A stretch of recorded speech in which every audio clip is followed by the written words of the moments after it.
मागील भागामध्ये आपण बघितलं, सौरभ शेरवानी घालून तिथेच बेडवर बसला. कुठे फसवलं राव यांनी मला. ती अंजू हात पकडला तरी लगेच ओळखेल, मग माझी काही खैर नाही, तो टेन्शनमध्ये येत स्वतःलाच म्हणाला. तितक्यात समीरने दरवाजा वाजवला. सौरभ घाबरला, पण जायला तर हवंच होतं. तो उठणार तेच विंडोमधून रुद्रांश पुन्हा आला.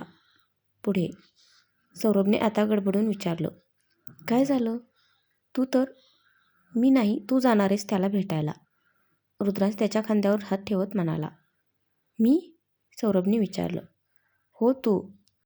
तुला फक्त तिथे जाऊन बसायचे आणि त्या विकासला रुद्रांश म्हणून सारखं मेसेज करायचे माझ्या फोनवरून. रुद्रांश त्याचा मोबाईल काढत म्हणाला. जायला तयार आहे मी. अरे पण डाऊट आला त्याला तर. सौरभने शंका मांडली. तो तिथे येणारच नाहीये, मी सांगतो तुला, आल्यावर जा. रुद्रांश त्याच्या हातात मोबाईल देत म्हणाला. सौरभ मग म्हणाला, ओके. शेरवानी आहे दुसरी. असं बोलून रुद्रांशने तिथल्या कबर्डमधून दुसरी शेरवानी काढली. सौरभ मग तसाच शेरवानीमध्ये बाहेर पडला. आत्ता पण काहीही म्हणा, त्या विकासला उल्लू बनवण्यात खूप मज्जा आली मला. सौरभ हसत म्हणाला.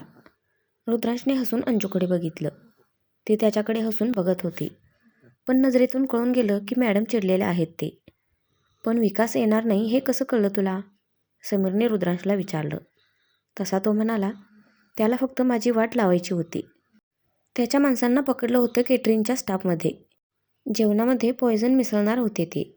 बापरे, सगळं महिला मंडळ घाबरून सोबतच ओरडलं. रुद्रांश मग सगळी स्टोरी सांगत म्हणाला, हो, मला माहीत होतं तो काहीतरी गडबड नक्की करेल, म्हणूनच मी सगळा केटरिंगचा स्टाफच डिपार्टमेंटमधून उचलला होता. त्याला समजलं पण नाही ते. स्वतःला खूप हुशार समजत होता, पण माहीत नव्हतं त्याला की तो कुणाशी पंगा घेतोय. मुकेशने बरोबर त्या माणसांना पकडलं आणि मला सांगितलं. मला लगेच कळलं की प्लॅन ए नुसार विकास मला तिकडे बोलवून गुंतवून ठेवणार. जर नाही सक्सेसफुल झाला तर प्लॅन बी नुसार इकडे तुम्हाला हार्म करण्याचा प्लॅन होता त्याचा. म्हणून मी सौरभला पाठवलं तिकडे. सौरभने मेसेज करून त्याला गुंतवून ठेवलं आणि आमच्या हुशार लोकांनी त्याच वेळी त्याची लोकेशन ट्रेस करून त्याला पकडलं. आता मी जेव्हा त्याच्यासमोर जाईन ना, तेव्हा त्याचं तोंड बघण्यासारखं असेल. शेवटचं वाक्य रुद्रांश मोठ्या उत्साहात म्हणाला होता. हसण्यावारी नेऊ नकोस. देवाची कृपा म्हणून संकट टळलं. अहिल्याबाई हात जोडत म्हणाला. बाकीच्यांनीही हात जोडले. आपला रुद्रांश हुशारच तेवढा आहे म्हणून संकट टळलं. महादेवराव त्याची स्तुती करत म्हणाले. खरं आहे, रुद्र आहेच हुशार, पण त्याच्यामुळे संकट आपल्यावरचं टळलं, त्याच्यावरचं नाही, पूर्वी हसत म्हणाली. सगळ्यांना तिच्या बोलण्याचा अर्थ समजला. रुद्रांशने तिरकी नजर करून अंजूकडे बघितलं. ती लाजतच हसली. ती दाखवत नसली तरी आतून ती चिडली असणार हे निश्चित होतं आणि रुद्रांशला ते दिसतही होतं. बाकीचे तोंड दाबून रुद्रांशला हसत होते. जेवण केल्यावर सगळेजण कपडे बदलून झोपेची सोय केलेल्या ठिकाणी गेले. अंजूला सगळं काढून ठेवल्यावर एकदम हलकं वाटत होतं. ती पूर्वी आणि पियाच्या मध्ये झोपलेली होती. बाहेरच्या खोलीत रुद्रांश सौरभ शेजारी झोपलेला होता.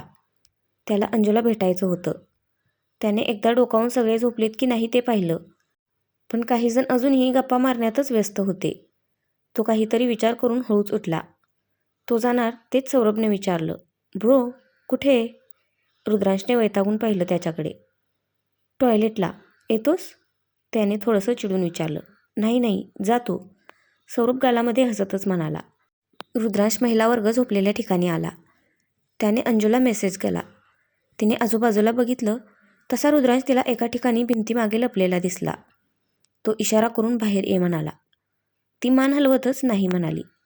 तो पुन्हा बोलणार तेच कोणीतरी त्याचा कान पकडला. रुद्रांशने आह करत मागे बघितलं तर कमलाबाई होत्या. इथे काय करतोयस? त्यांनी विचारलं.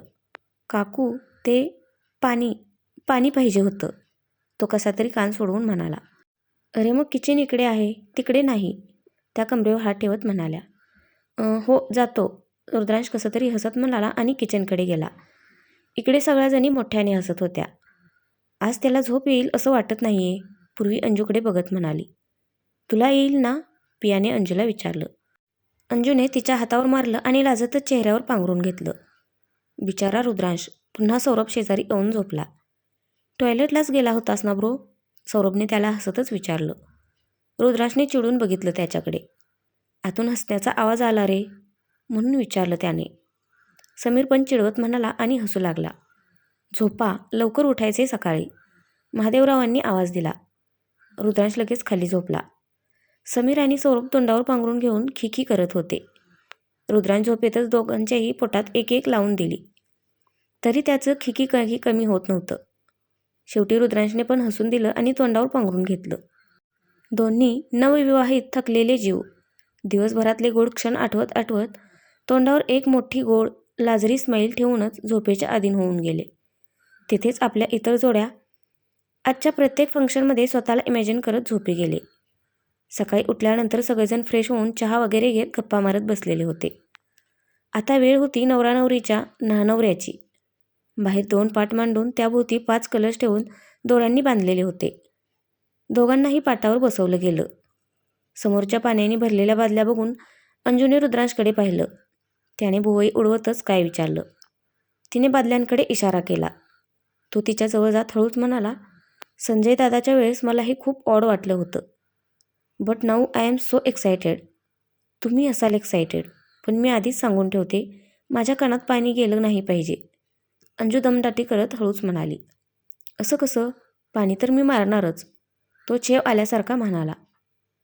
नंतर पस्तावण्याची वेळ येईल, मी आधीच सांगते, अंजू धमकी दिल्यासारखी म्हणाली. रुद्रांशने चमकून पाहिलं तिच्याकडे. मिसेस मोहितेंचा रुबाब चांगलाच वाढला होता. तू तर धमकी द्यायला लागलीस, त्याने आश्चर्याने विचारलं. हो मग, मिसेस रुद्रांश मोहिते आहे मी आता, अंजू त्याच्याकडे बघून म्हणाली. त्याने भुवया उंचावल्या. तिने हसूनच समोर मान केली. रुद्रांशनेही आता हसून दिलं. अरे शर्ट का ठेवला संगावर, काढ तो पटकन, कमलाबाई त्यांचा पदर कमरेला खोचून रुद्रांशला म्हणाल्या. रुद्रांशने तिरक्या नजरेने अंजूकडे पाहिलं आणि शर्टची बटन्स काढू लागला. अंजूने तिचा साडीचा पदर अंगाभोवती लपेटून घेतला. रुद्रांशने शर्ट काढून अंजूच्या मांडीवर ठेवला. तिने डोळे मोठे करत पाहिलं त्याच्याकडे. अरे वा, आम्ही काही तुझा शर्ट हरवणार नाही नवरदेव, विश्वास ठेवा आमच्यावर, अपर्णा हसतच म्हणाली. अंजूने लाजतच तो शर्ट पियाकडे दिला. दोघांचंही काकण सुटलं, उखाणे झाले. सगळ्याजणी त्यांना टीका लावून बाजूला उभ्या राहत होत्या.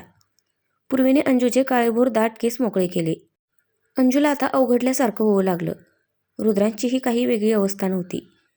कमलाबाईंनी अंजूच्या अंगावर पाणी ओतलं. इकडे अहिल्याबाईंनी पण रुद्रांच्या अंगावर पाणी ओतलं.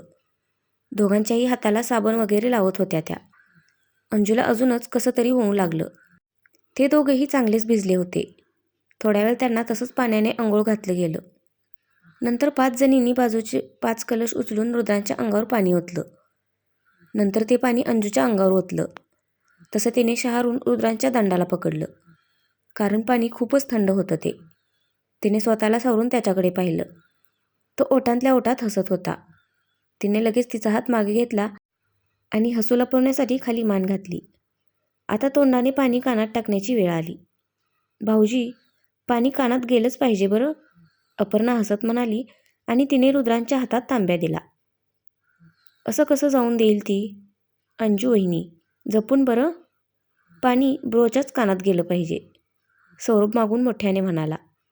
हो ग अंजू, दाखवून दे की तू त्याच्यापेक्षा कमी नाही आहेस, पूर्वी अंजूला सपोर्ट करत म्हणाली. ताई, तू माझ्या टीममध्ये असशील असं वाटलं होतं मला, रुद्रांश तक्रारीच्या सुरात म्हणाला. आत्तापर्यंत होते की, आता मी माझ्या लाडक्या वहिनीच्या टीममध्ये, पूर्वी अंजूच्या खांद्यावर थोपटत म्हणाली. ईशाने उत्साहाने अंजूच्या हातात तांब्या दिला. अंजूने रुद्रांशकडे हसून बघितलं आणि लगेच पदर डोक्यावर घेऊन कान झाकून घेतले. अगं बाई, हुशार आहे माझी सून, अहिल्याबाई तिचं कौतुक करत म्हणाल्या. माझा नातू पण काही कमी नाही हो, लगेच मागून आजीही म्हणाल्या. सगळेजण हसू लागले. दोघांनाही सुरुवात कशी करावी कळत नव्हतं. अरे लाजू नका, करा सुरुवात, कमलाबाई हसत ओरडल्या. अंजूने रुद्रांशकडे पाहिलं तर त्याने तांब्या तोंडाला लावला होता. तिनेही मग तोंडात पाणी घेतलं. रुद्रांशने तिच्याकडे पिचकारी मारली, पण अंजूने बरोबर तोंड लपवलं आणि पटकन त्याच्याकडे वळून पिचकारी मारली. तोही काही कमी हुशार नव्हता. तो आधीच मागे झुकलेला होता. दोघेही कितीतरी वेळ प्रयत्न करत होते. शेवटी रुद्रांशने तिचा हात पकडून तिला ओढलं आणि तिच्या अंगावर पिचकारी मारली. तिने आश्चर्याने पाहिलं त्याच्याकडे. तो हसला तसं तिने चिडून तांब्यातलं सगळं पाणी त्याच्या तोंडावर फेकलं. अरे रे रे ब्रो, सौरभ रुद्रांशला चिडवत ओरडला.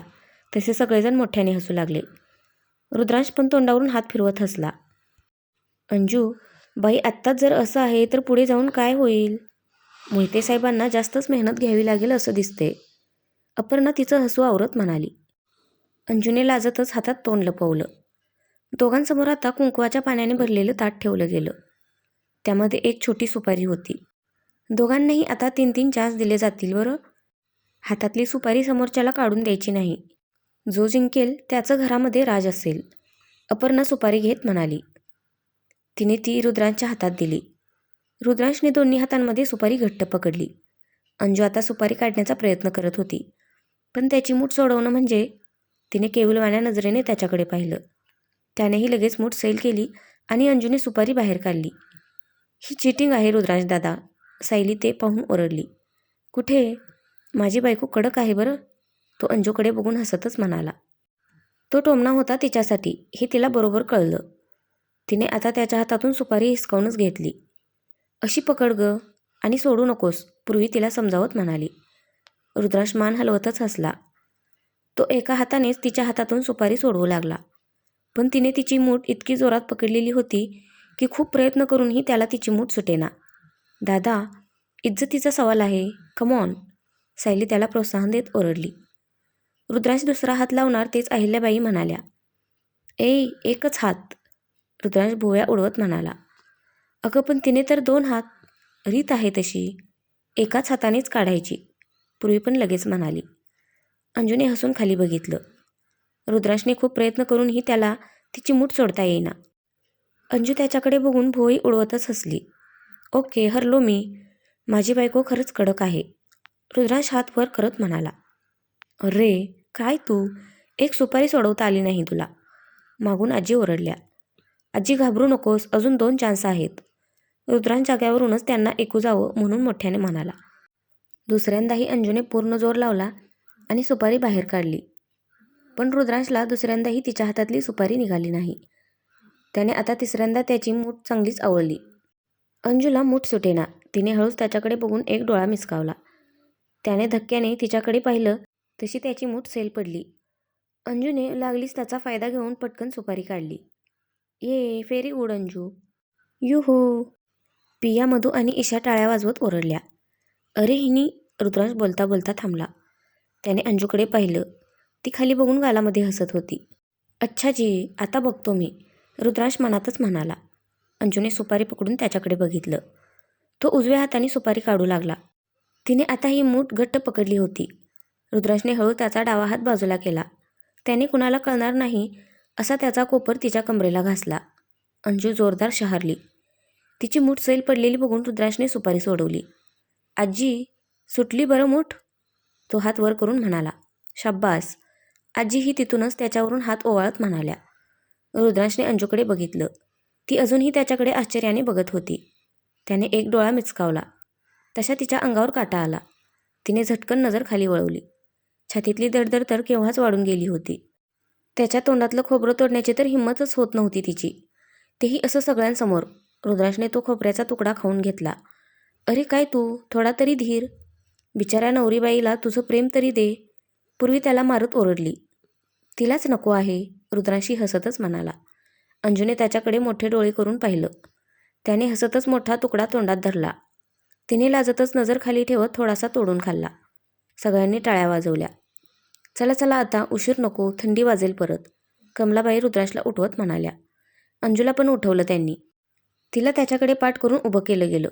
पूर्वी रुद्रांशला म्हणाली, हात ठेव रे तिच्या खांद्यावर आणि डोकं खाली कर. अपर्णाने ताट घेतलं. अंजूच्या पोटात आता गोळा आला होता. रुद्रांशने तिच्या खांद्यावर हात ठेवले तशी ती त्या थंडगार स्पर्शाने थोडी शहारली. तिने अंग चोरलं तसं रुद्रांश गालामध्ये हसला. अपर्णाने त्याच्या डोक्यावर आणि मानेवर कुंकवाचं पाणी ओतलं. तेच त्याची तिच्या खांद्यावरची पकड घट्ट झाली. त्यामुळे अंजू अजूनच शहारली. अंगावरचा केसनी केस उभा राहिला आता. कसंबसं स्वतःला नॉर्मल करत तिने डोळे बंद केले. कसले भारी रिच्युअल्स असतात ग तुमचे, पिया हळूच मधूला म्हणाली. तू पण एक्सपिरियन्स करू शकतेस नंतर. पियाने चमकून पाहिलं तिच्याकडे. मधूने हसून सौरभकडे इशारा केला. पियाला यावर काय बोलावं ते सुचेना. तिने तिच्याकडे दुर्लक्ष करत समोर बघितलं. पण मनात एक हवा हवासा अनुभव होत होता तिला. त्या दोघांनाही पुन्हा पाण्याने अंघोळ घातली गेली आणि टॉवेल देऊन आत नेलं गेलं. आजी वगैरे मोठी मंडळी आत गेली.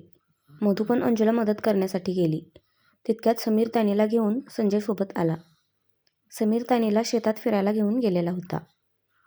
काय अंघोळ झाली? अरे यार, मला पण बघायचं होतं, तो तोंड बारीक करत म्हणाला. त्यात काय एवढं, आता बघ, असं म्हणून सौरभने एक बकेट उचलली आणि सायलीवर खाली केली. सौरभ, ती मोठ्याने किंचाळली. ती दुसरी बकेट घेऊन त्याच्या मागे पळाली. तो नेमका पियाच्या बाजूला पळाला. तू गेलास आता, असं बोलून सायलीने पाणी फेकलं. त्याचवेळी सौरभने नेमका पियाचा हात धरून तिला मध्ये ओढलं होतं. त्यामुळे त्याच्यासोबत तीही भिजली गेली. तिला क्षणभर कळलंच नाही काय झालं ते. थंडी वाजू लागली तशी ती अगदी समोरच उभं असलेल्या सौरभकडे बघू लागली. तोही तिलाच पाहत होता. पियाच्या नकळत ती त्याच्या नजरेत हरवून गेली. ईशा मोठ्याने हसत त्यांच्याकडे बघत होती. तितक्यात तिच्याही अंगावर पाणी पडलं. आह, तिने ओरडून बाजूला बघितलं तर समीर मग हातात घेऊन हसत होता. समीर तू? ईशा ओरडली. तिथला तांब्या भरून घेऊन ती पण त्याच्या मागे पळाली. मामा, तानीने सौरभचा हात पकडून आवाज दिला तसा तो भानावर आला. पिया पण भानावर आली. स्वतःला सौरभच्या इतक्या जवळ बघून ती लगेच बाजूला झाली. तिचे लाल पडलेले गाल बघणं म्हणजे पर्वणीच होती सौरभसाठी. तू मला गिफ्ट देणार होतास ना? तानी सौरभला म्हणाली. हो हो पिल्लू, चल, सौरभ तिचा हात धरत म्हणाला. पियाने त्याच्याकडे तिरका कटाक्ष टाकून लगेच नजर दुसरीकडे वळवली. सौरभ हसतच आत गेला. पियाला आताही खूप काही जाणवत होतं. पण काय ते तिला उलगडलं नव्हतं अजून. पण जे काही होतं तिला हवंहवंसं वाटत होतं. ती स्वतःशीच हसून कपडे बदलण्यासाठी गेली. अंजू तयार झाली. ती साडी नीट करत बाहेर जाणार तेच रुद्रांश आत आला आणि त्याने दरवाजा बंद केला. तशी ती गडबडून म्हणाली, अहो, कुणीतरी येईल. येऊ देत, रुद्रांश पुढे येत म्हणाला. तो तिला जवळ घेणार तेच ती त्याला थांबवत म्हणाली, तिथेच थांबा, मला हात लावायचा नाही. त्याने प्रश्नाखातर भुवया उंचावल्या. बाहेर चिटिंग केलीत ना तुम्ही? तर फ्रेंड्स, आजचा भाग कसा वाटला नक्की कमेंट करून सांगा. धन्यवाद.